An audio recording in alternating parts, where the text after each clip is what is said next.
નમસ્કાર મિત્રો, અમારી યુટ્યુબ ચેનલમાં તમારું હાર્દિક સ્વાગત છે। જો અમારી ચેનલમાં તમે નવા હોવ તો લાઈક, શેર, સબસ્ક્રાઈબ જરૂરથી કરી દેજો। અમારી આ કહાની તમને કેવી લાગી એ કોમેન્ટ બોક્સમાં અમને જય માતાજી કરીને ખાસ જણાવજો। તો ચાલુ કરીએ આજની આ કહાની। પૂરી સાંભળવા નમ્ર વિનંતી। રક્ષાબંધનનો સાચો અર્થ શું છે?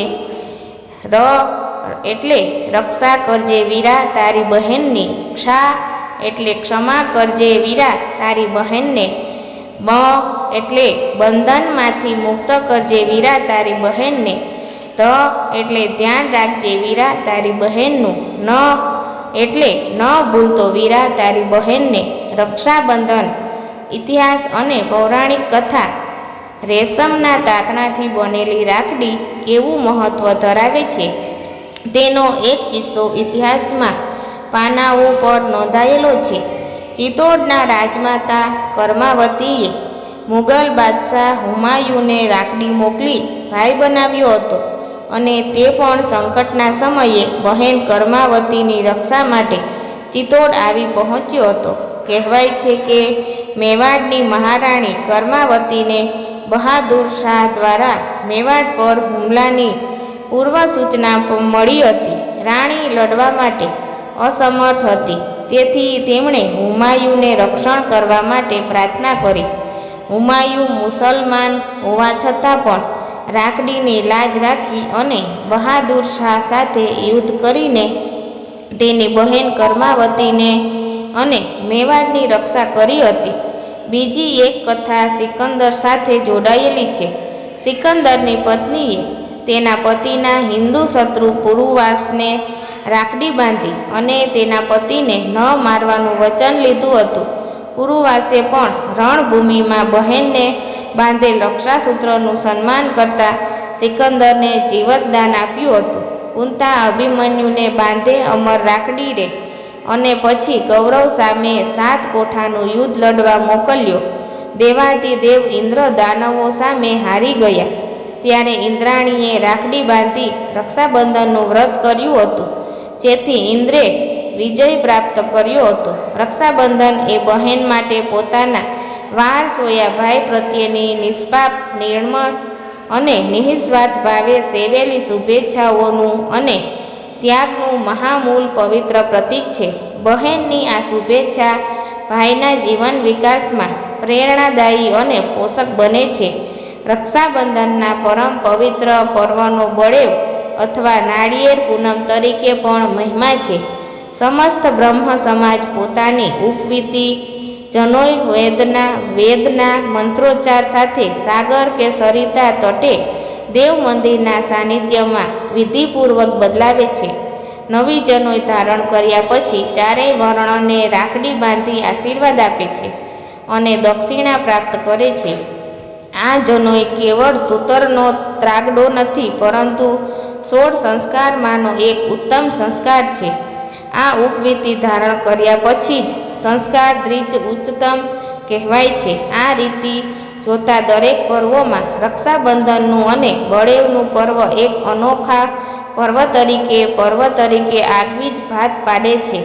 રક્ષાબંધનનું નામ બળેવ એટલે બળ અને બલિ ઉભયની ભાવના જેમાં પાયામાં પડે છે, ત્યાગ અને તિતિક્ષાની તમન્ના જેમાં ભરી છે, પ્રેમ અને સંસ્કારની સૌરભ જેની ઉજવણીમાં મહેકતી જોવા મળે છે।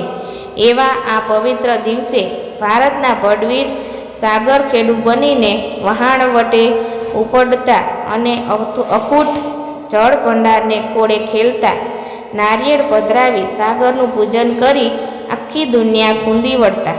આ પ્રસંગમાં ખલાસીઓ, વહાણવટીઓ અને વેપારીઓ પણ સામેલ થતા। તે વખતે ઐક્ય સાથે ઉમંગની છોડો ઉડતી અને સાચા ભાતૃભાવનો પરિમલ પથરાઈ રહેતો। આવું છે આ વ્રત પર્વ નારિયેળ પૂનમ। રક્ષાબંધન પર્વના પ્રભાવે ભાઈ બહેનના હેત વધે છે, આયુષ્યમાં અભિવૃદ્ધિ થાય છે અને ધન ધાન્ય તથા સંપત્તિની પણ વૃદ્ધિ થાય છે। આ વ્રત કરવાથી ભૂત પ્રેત પિચાસ વગેરેના ત્રાસમાંથી મુક્તિ મળે છે.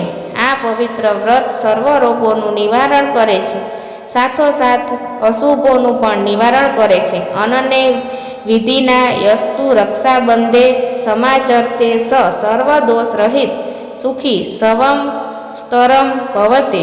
જે મનુષ્ય વિધિપૂર્વક રક્ષાબંધન કરે છે તે સર્વ દોષોથી મુક્ત થાય છે અને જીવન પર્યંત પરમ સુખને પામે છે.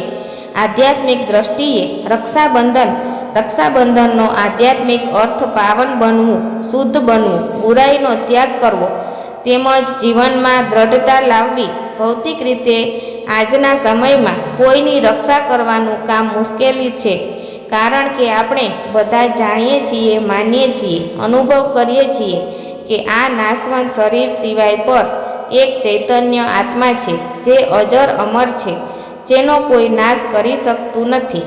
તે શરીરની રક્ષાનું આટલું મહત્વ કેમ? દરેકના મનમાં આ સવાલ ચોક્કસ ઉદ્ભવે છે. પણ જીવનને ઉન્નત અને ઉત્કૃષ્ટ દિશા આપવા માટે શરીરના માધ્યમની પણ આવશ્યકતા હોય છે. તેથી શરીરની રક્ષાનું પણ મૂલ્ય છે. આ જીવનમાં મળતા સમયનો સદુપયોગ કરીને, શુદ્ધતાનું પાલન કરીને મનને વિકારથી દૂર રાખવા માટે રક્ષાબંધનના જ પ્રતિકાત્મક મૂલ્યને પણ સમજવું જરૂરી છે. આ દિવસે બહેન ભાઈના કપાળ પર જ્યાં આજ્ઞાચક્ર હોય છે ત્યાં તિલક કરે છે. આપણી સમગ્ર પ્રવૃત્તિનું સંચાલન મગજ દ્વારા થાય છે. તેથી જો મગજમાં સદવિચાર આવશે તો આપોઆપ શરીર પણ સદપ્રવૃત્તિ તરફ વળશે. ત્યારબાદ ભાઈના કાંડા પર રાખડી બાંધવામાં આવે છે. આ રક્ષાસૂત્રથી મનુષ્ય સદમાર્ગે ચાલવાના સંકલ્પથી બંધાઈ જાય છે અને અંતે મીઠાઈ ખવડાવીને મોં મીઠું કરાવવામાં આવે છે, જેનો અર્થ એ છે કે હંમેશા મધુર વાણી રાખો અને વાણી કે વિચારથી કોઈના પર દ્વેષભાવ ન રાખવો. આ રીતે રક્ષાબંધનનું પર્વ મનોવિકારને દૂર રાખીને મનને દુર્ભાવવાથી રક્ષણ આપવાનું કામ પણ કરે છે.